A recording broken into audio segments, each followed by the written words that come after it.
Alrighty guys, so the free-to-play Asta, the first ever free event character, technically speaking, on Black Clover. I want to say, I don't think we've ever had one, so that's beautiful. So we are going to be taking a look at the free-to-play Asta, of course. I just want to quickly mention, as you guys seen on screen, when it comes to the free-to-play Asta, he's going to be obtainable in many ways. Of course, there is going to be an exchange center for the Total Retreat event that's going to be happening, where you get like these beach balls and whatnot, which of course you can then exchange to get the character and his skill page. Now, when it comes to getting in additional copies, there is going to be a separate battle pass, like a summer battle pass, which if you would like to purchase, you can do so, and obviously in there you can also get more copies of Asta, and additionally Asta will be in the season 2 pool. So another way to get him, I mean, if you do choose to summon to go for Charming Noel, Gorsh, of course, then you've got a chance to get Asta, because of course he will be in that banner. So that's 3 ways on how Asta will be accessible when it comes to obtaining the man and getting additional copies. Skill page will more than likely be on the same page too, so it will be available in the summer exchange shop, in the summer battle pass, which is separate to the original battle pass that will be available. So there's going to be 2 battle passes, and again in the banner too, the character and the skill page will be available. So in this video, I'm going to briefly go over this Asta when it comes to building him. It's going to be fairly quick. He has limited uses. Unfortunately, he's kind of like one of the worst tanks if we're talking about tanks in general. But he does have a specific use which I thoroughly enjoy and I do use from time to time in certain situations. Alrighty, so with all that being said, we're going to take a quick look at Asta. I mean, it's going to be very brief. I mean, he's going to be a tank. I mean, also, as you guys can see, you know, when I did pull him, I just didn't really need to invest as much into him because he has realistically a specific role. So we're going to go with the skills. Just want to let you guys know, I mean, to be honest, I mean, you don't really need to do much on the ultimate. If you know, it's basically just pulling taunt and you're pretty much just up in that rate. So I mean, no need for that. Stun, yeah, I mean, you can kind of leave that as is. When it comes to the second skill, you don't need to touch because it's just allowing him to do more damage, and he is not there for the damage. His first skill, I would say, if you want to invest in, because of course you've got that 60% chance to dispel a buff from the enemy, and if you max it out, you basically then get a 100% chance to dispel. And like I said, the key function of how this Asta is going to be working as a tank is going to be, he is going to be that character to remove buffs and debuffs.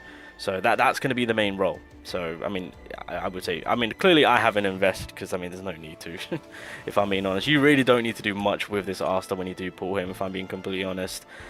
Gear set wise, I mean, he's a tank, so you can really capitalize on doing, if you do want to do the 4 on the defense and then 2 on the HP, that is optional. Now I'm going with a typical Asta build, just because in the situation that I'm going to be putting him in, where I would like him to do just a little bit damage and kind of be that supportive, because of course I am going to be dispelling and removing debuffs, so by that I also want to kind of get more out of it and for him to do that a little bit more damage. So I've kind of given him pen and attack. But if you are building him on that defensive side and you need longevity from him, which I actually might need, so realistically I might need to take off that pen and actually put HP.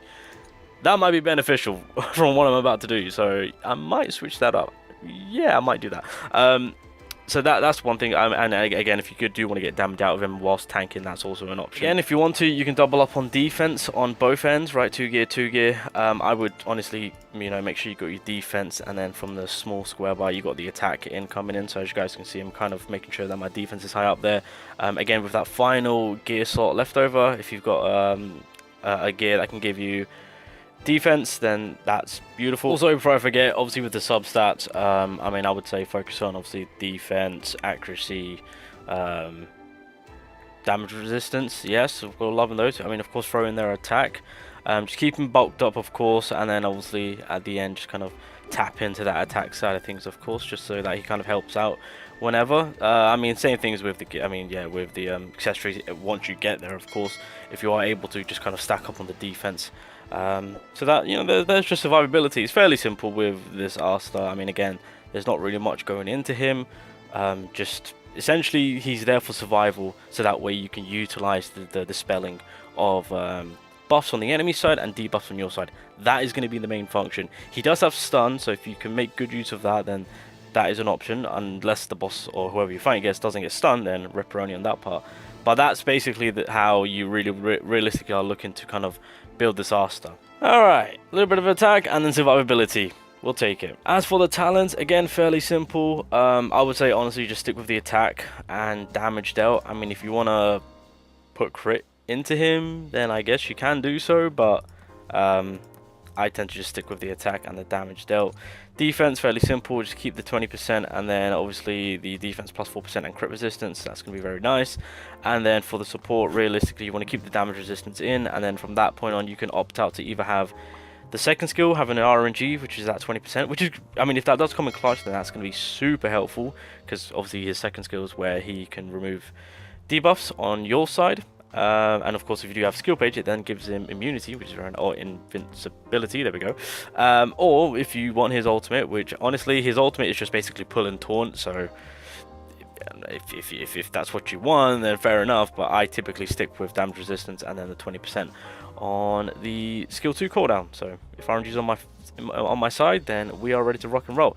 And that's pretty much the talent side of things. Okay, so for the sake of the video, again, just briefly going over his quick build, because again, not much investment needs to go into the man. I'm just going to give you guys the role that this man is going to be playing. So obviously with this boss right here, a ton of debuffs will be applied. Now, one thing which I should mention is the awakening, or the LR passive, when you do get Asta, of course, does give your whole team the status change immunity, of course, so that's pretty helpful. But as you guys can see, we've got the whole season characters in. Why not? You know, when in Rome. So of course we're going to buff up Noelle, because she's going to be the attacking character, or the aggressing character. We've got Charmy, the beautiful healer, but we're here to kind of show you guys the power of Asta. So right now, as you guys can see with my debuff, I do have bleed and I do have speed down. Now realistically, the speed reduction, that is something that you don't want. So in situations like these, I find Asta to be very, very helpful. And of course he is a tank, so you know, that's going to be clutch. Alright, so, and of course you guys can see the enemy does have a ton of buffs, which I am not a fan of. So I'm giving you guys just a perspective of how... so this is just a better look on how you can actually utilize Asta the best. So in these situations, Asta is just the GOAT, as you could say. So we'll heal up too, why not? Make sure that we're ready to rock and roll. I need to work on my Charmy for her showcase, but that's fine. So obviously right now, we still got the debuffs going on. Realistically, I need to get rid of these, because I do not want that speed reduction. I'm not too fussed about his buffs anyway, so we're going to straight off the bat, let me make sure I've got an, okay, yeah. Straight off the bat, we're just going to drop this. And if you look at Asta, all of that removed. He also gets that invincibility now. So if I head over to, like, okay, that is not what I wanted to do. I was too busy trying to look at my characters, god damn it. No, how do I do this again? There we go.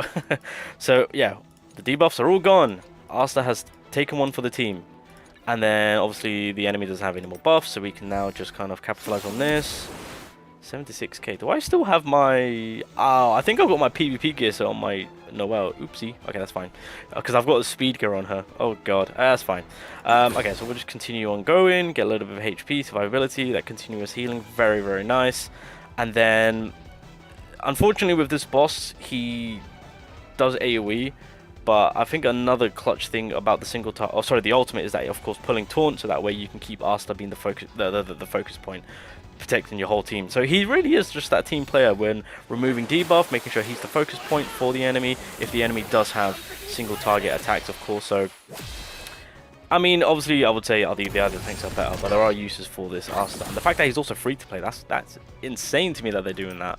So we'll just keep buffing up Noelle. Oh, okay, Asta got a bit of the buff. So yeah, AoE damage, unfortunately, for everyone, but that's fine. Okay, so more debuffs. Oh no. Now I do have that 20% roll, so I'm gonna hope and pray that we can get something here. Okay, I'm gonna heal. I'm gonna just drop the ultimate for my girl Charmy. I need to level up her freaking ultimate. That's a must, I will say. There we go, because she can heal a lot more than that. So unfortunately the snake does AoE, but that's fine, because we're healing back. So no crazy buffs going on, that's fine, but we'll still get the attack off.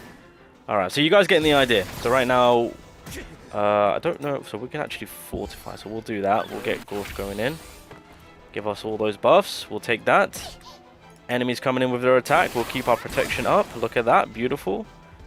200k shield on Noelle, that's why you're broken, Noelle, alright, we get it. That's why you're broken. Heal up, beautiful, we've got the spell protection. Absolutely eating it all. There we go. You'll love to see that. And then I don't think we've got any debuffs. We do, but it's only for 1 turn, so I'm not going to waste it. I'm going to wait.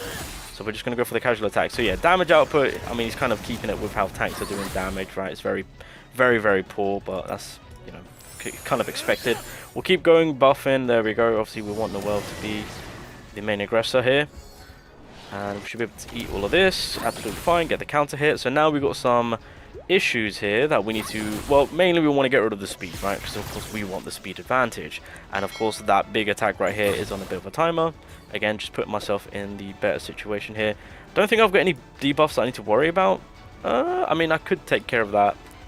I need, okay, so good thing is that he loses all of his buffs, so we'll actually get rid of the speed debuff. Look at that, beautiful, beautiful. See, and then it just makes life a whole lot easier for you to just kind of carry on and get the job done. Alright, we're getting close to comfort here. I am in trouble. Okay, you know what? For the sake of the video, we can actually... Wait. Okay, you know what? Let me buff up. I'm trying to remove a debuff, god damn it. I can do it!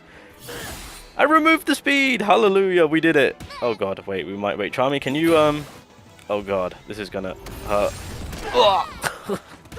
I thought Charmy would have been able to do it. Alright, we just need to tap him. There we go. Alright, you guys. Well, I'll end the video there. So, just quickly wanted to go over just a quick little build for the Asta and realistically how he's going to be done. But I also wanted to show how to use him. Because he's not going to be that tank where, I mean, first thing first, he's not going to be that PvP tank. Just going to clarify that right now. Because he will get completely washed. Especially with the blue meta, especially with Julius just around the corner. But for PvE, this is going to be his key role. Just making sure that your team is just cleansed. And if the enemy is doing some crazy stuff with buffs, then he's there just to remove it. That's going to be the situation that you're going to be putting him in. If there is an event that is heavily reliant on removing debuffs and the enemy buffs, then that's kind of picture perfect for us to come in. Outside of that, I'm going to keep it straight with you guys. You're not going to